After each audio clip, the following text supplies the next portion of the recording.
Exam sir पे हैं और बायोलॉजी ने दिमाग का दही कर दिया है। स्पेशली ये इकोलॉजी यूनिट। लगता है जैसे किसी और प्लैनेट का सिलेबस पढ़ रहे हैं।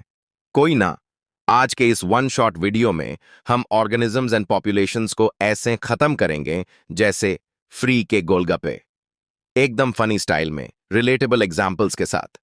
वीडियो के एंड तक ये चैप्टर तुम्हारे दिमाग में छपेगा। तो जल्दी से एक काम करो, फोन को डीएनडी पे डालो और दिमाग की खिड़कियां खोल लो। Let's begin. सबसे पहले समझते हैं बेसिक फंडा, एक ऑर्गेनिज्म और उसका एनवायरनमेंट। एक होता है हैबिटेट और एक होता है नीच। हैबिटेट मतलब एरिया, तुम्हारा एड्रेस, जैसे शर्मा जी का बेटा लाइव्स इन दिल्ली। नीच मतलब तुम वहां करते क्या हो। दिल्ली में रह के यूपीएससी की तैयारी कर रहा है और रात को gaming. Niche is your profession on a role in that environment. समझ गए। अब एनवायरनमेंट में 4 मेन विलन्स फैक्टर्स हैं जो सब कंट्रोल करते हैं।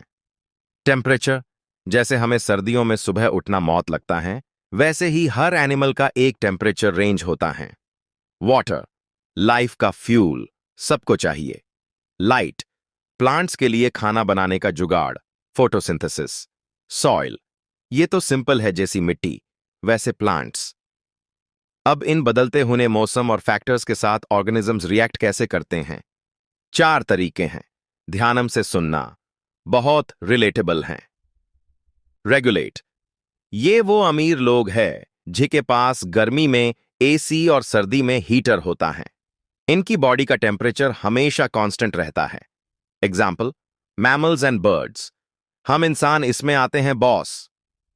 कंफर्म, ये है आम जनता।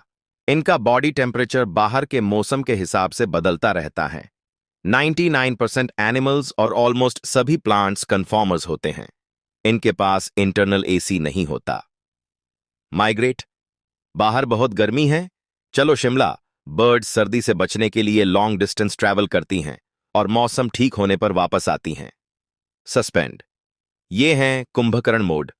जब हालत खराब हो तो सो जाओ। सर्दी में सोना इज हाइबरनेशन, गर्मी में सोना इज एस्टिवेशन। एलन्स रूल, ठंडे इलाकों में रहने वाले मैमल्स के कान और हाथ पैर छोटे होते हैं ताकि हीट लॉस कम हो। मतलब नेचर भी विंटर जैकेट डिजाइन करती हैं। दोस्तों, एक पूरी पॉपुलेशन की एक कुंडली होती है जिसे हम पॉपुलेशन एट्रीब्यूट्स कहते हैं। इस कुंडली में 4 मेन पॉइंट्स हैं, ध्यान से सुनना। Birth rate, natality. भाई, पॉपुलेशन में कितने नए प्लेयर्स ने एंट्री मारी, पर इसको निकालते कैसे हैं? पर कैपिटा बर्थ से। मान लो तुम्हारे गार्डन में 20 गुलाब, रोज के फूल थे और 8 नए उग गए, तो बर्थ रेट क्या हुआ? 8/20 इज इक्वल टू 0.4 ऑफस्प्रिंग पर रोज। Simple math. Death rate, mortality, कितने ऑर्गेनिजम्स का गेम ओवर हो गया, इसे भी की पर कैपिटा डेथ में कैलकुलेट करते हैं। सेम फॉर्मूला, बस बर्थ्स की जगह डेथ्स डाल दो। सेक्स रेशियो, एक इंसान का जेंडर होता है पर पॉपुलेशन का सेक्स रेशियो होता है। मतलब हर 1000 मेल्स पे कितनी फीमेल्स है। नेचर में बैलेंस जरूरी है बॉस। एज पिरामिड्स, एक पॉपुलेशन में 3 टाइप के लोग होते हैं। प्री रिप्रोडक्टिव, चिंटू मिंटू बच्चे। रिप्रोडक्टिव, तुम और मैं, द यूथ। और पोस्ट रिप्रोडक्टिव, रिटायर हो चुके लोग। इनको लाइन में लगाओगे तो एक पिरामिड बनता है। अगर बेस ब्रॉड है मींस बच्चे बहुत हैं, तो वो एक्सपैंडिंग पॉपुलेशन है, जैसे अपना इंडिया। अगर सब बराबर हैं तो स्टेबल, और अगर बच्चे कम और बूढ़े लोग ज्यादा हैं तो वो डिक्लाइनिंग पॉपुलेशन है, जैसे जापान। अब आती है पॉपुलेशन डेंसिटी, मतलब एक पर्टिकुलर एरिया में कितनी ज्यादा भीड़ है। इस भीड़ को कंट्रोल करने वाले 4 एवेंजर्स हैं। 2 हीरोज हैं और 2 विलेंस। द हीरोज, एक है नैटेलिटी यानी नए बच्चों का आना, और दूसरा है इमिग्रेशन यानी बाहर से लोगों का आना। ये दोनों पॉपुलेशन को प्लस करते हैं। द विलेंस, एक है मॉर्टैलिटी यानी डेथ्स, और दूसरा है एमिग्रेशन यानी अपने एरिया से लोगों का अपना झोला उठा के दूसरी जगह निकल जाना। ये दोनों पॉपुलेशन को एमाइनस करते हैं। इसका फॉर्मूला है nt+1 is equal to nt+b+i minus d+eta। लेकिन सबसे इंपॉर्टेंट टॉपिक एग्जाम के लिए हैं population growth models. Exponential growth.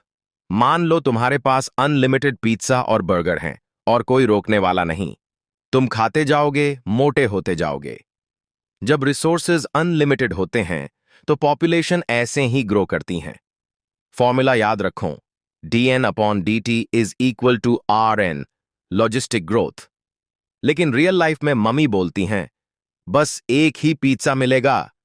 Resources limited होते हैं। हर एनवायरनमेंट की एक लिमिट होती है जिसको कैरिंग कैपेसिटी कहते हैं। इसके आगे ग्रोथ नहीं हो सकती। फॉर्मूला है dn/dt is equal to rnk minus n/k।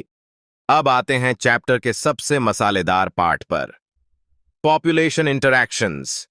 ये बिल्कुल बिग बॉस के घर जैसा है। कौन किसका दोस्त, कौन किसका दुश्मन। म्यूचुअलिज्म, सच्चे बेस्ट फ्रेंड्स, दोनों का फायदा, जैसे लाइकन्स, फंजाई और एल्गी की दोस्ती या माइकोराइजे। एक घर देता है, दूसरा खाना। कंपटीशन, नीट या जेईई का एग्जाम, दोनों का नुकसान होता है एनर्जी वेस्ट करके। गॉस's कंपेटिटिव एक्सक्लूजन प्रिंसिपल कहता है कि दो क्लोजली रिलेटेड स्पीशीज एक ही जगह पर लंबे टाइम तक नहीं रह सकती, एक को तो आउट होना पड़ेगा।